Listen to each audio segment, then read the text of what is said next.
Bienvenue sur Africa 24 pour cette nouvelle édition de l'Africa Tonight. Au sommaire, Biram Ould Abeid, militant anti-esclavagiste, arrêté par la gendarmerie mauritanienne. À la tête de nombreuses manifestations, il est accusé d'atteinte à l'unité et à la cohésion nationale. C'est officiel, le président nigérian Goodluck Jonathan brigue un second mandat. Il a annoncé sa candidature pour l'élection présidentielle prévue en février 2015, ce mardi 11 novembre. Au Tchad, le mouvement social pour dénoncer la cherté de la vie prend de l'ampleur. Les manifestants ne décolèrent pas et sont d'ailleurs descendus dans les rues ce mardi.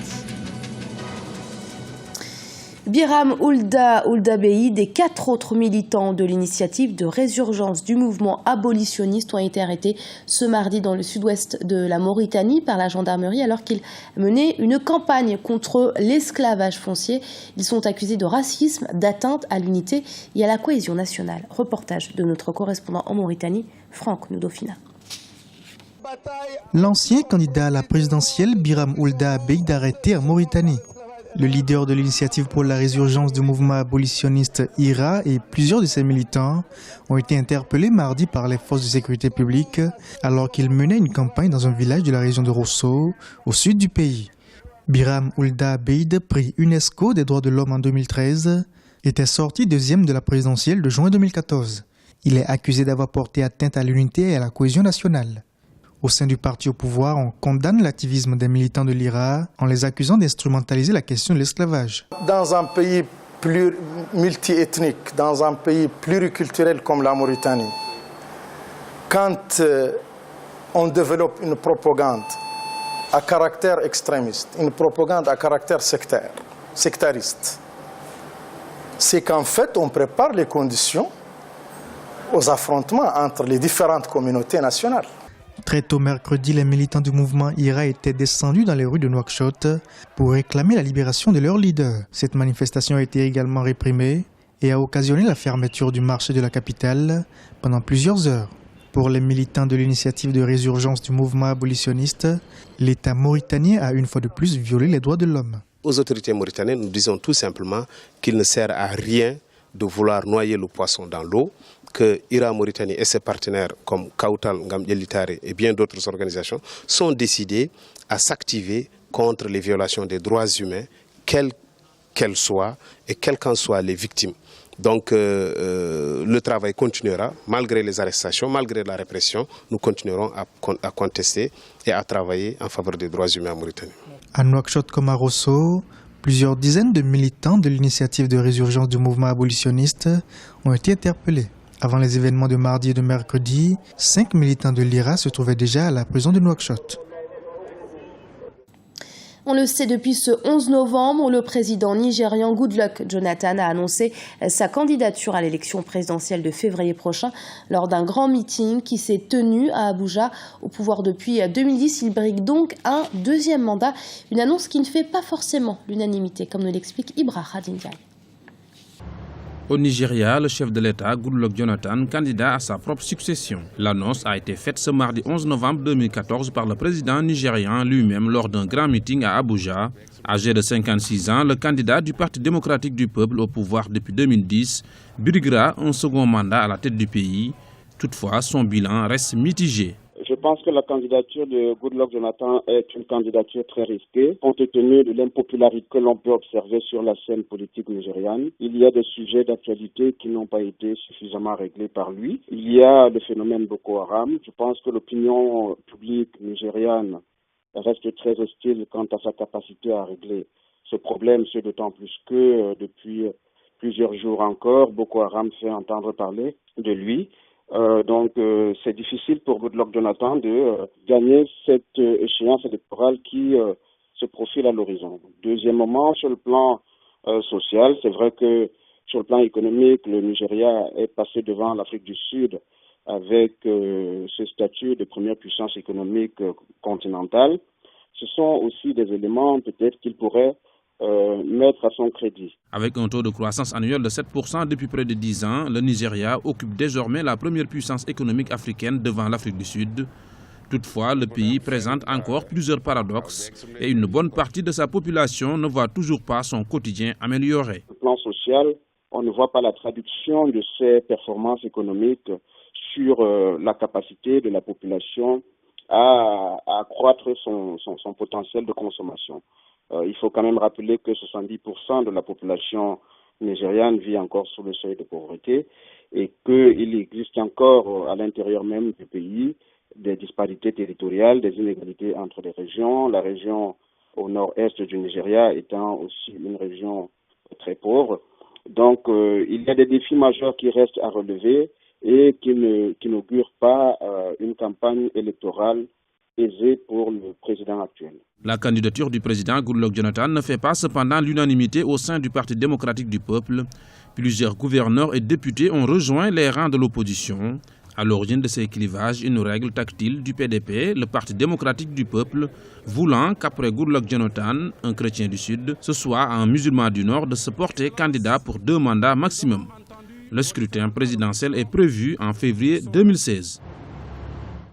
Des enseignants qui réclament le paiement de leurs primes, des étudiants, des notaires ou encore des avocats, pour ne citer que, qui dénoncent la cherté de la vie ou encore la pénurie de carburant au Tchad. Tous ces corps de métier se sont mobilisés pour faire entendre leur mécontentement. Un mouvement social qui prend de l'ampleur puisque les Tchadiens en colère sont descendus dans les rues pour manifester ce mardi. Ibra Khadindiaï. La grogne sociale monte d'un cran au Tchad. Dans la ville de N'Djamena, Moundou et Sar, les citoyens manifestent leur colère. Ils étaient dans la rue ce mardi 12 novembre. À l'origine de ce mécontentement, le non-paiement des salaires pour les enseignants, mais aussi et surtout les pénuries et la hausse des prix du carburant. Il ne s'agit pas en fait d'une manifestation, une grande aventure comme l'ont voulu montrer certains médias sans scrupules. En fait, il s'agit simplement de la révision de la raffinerie.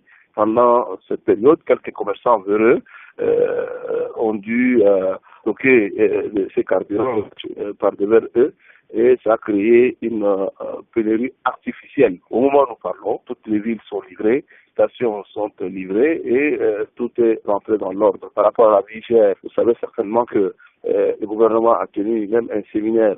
Au jour d'aujourd'hui, des décisions sont prises pour juguler cela. Donc, le retard du salaire est dû à un contrôle qui a été effectué. Le ministère des Finances a remarqué qu'il y avait des fonctionnaires qui prenaient le double, triple, ou voire même 4 salaires à la fois, ce qui a fait une dette énorme à l'État de plus de 20 milliards de francs CFA.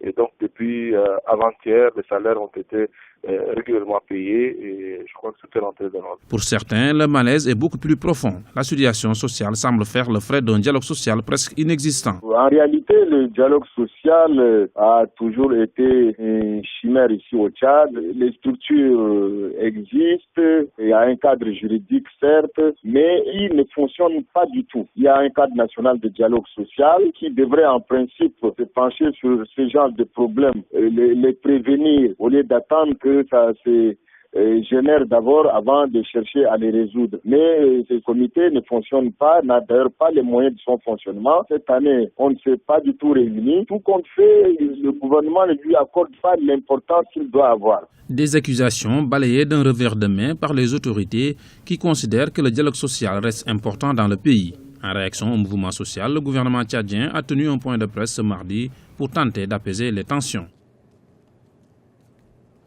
Et nous vous le rappelons, le Maroc refuse d'organiser la Coupe d'Afrique des Nations aux dates prévues en 2015. L'équipe nationale du Royaume est donc disqualifiée de la compétition en raison de ce refus. C'est ce qu'a annoncé la Confédération africaine de football à l'issue d'une réunion au Caire ce mardi. Le pays qui remplacera le Maroc en tant que pays organisateur sera connu sous peu. Hanan Farou. Les Lions de l'Atlas privés de Coupe d'Afrique des Nations, c'est l'une des sanctions décidées par la Confédération africaine de football. Les instances du football africain ont pris acte du refus du Maroc d'organiser la compétition aux dates prévues. Rabat avait demandé à plusieurs reprises à la CAF le report en 2016 de la CAN à cause de l'épidémie d'Ebola.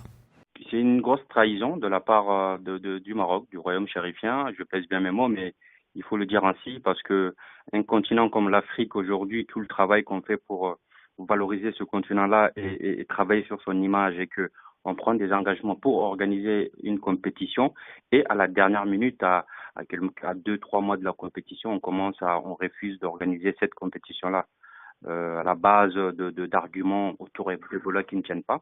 C'est tout simplement, moi à mon avis, scandaleux. En plus de la disqualification de son équipe, la CAF a laissé entendre qu'elle pourrait décider de sanctions ultérieures envers le Maroc. La Confédération africaine évoque le non-respect par la Fédération royale marocaine de football des clauses réglementaires et contractuelles.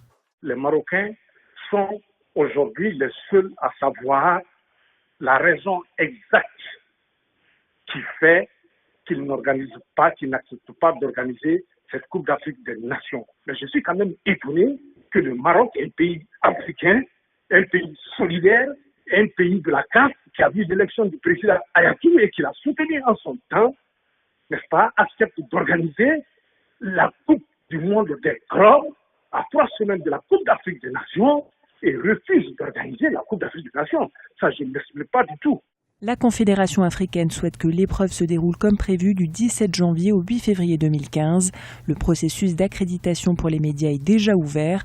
Pour remplacer le Maroc en tant qu'organisateur, plusieurs candidatures sont à l'étude. Le tirage au sort de la phase finale de la compétition se fera dans le pays hôte choisi. Ce journal a été préparé par l'ensemble de la rédaction. Merci de votre fidélité. Restez sur Africa 24 dans un instant, une nouvelle édition de l'actualité.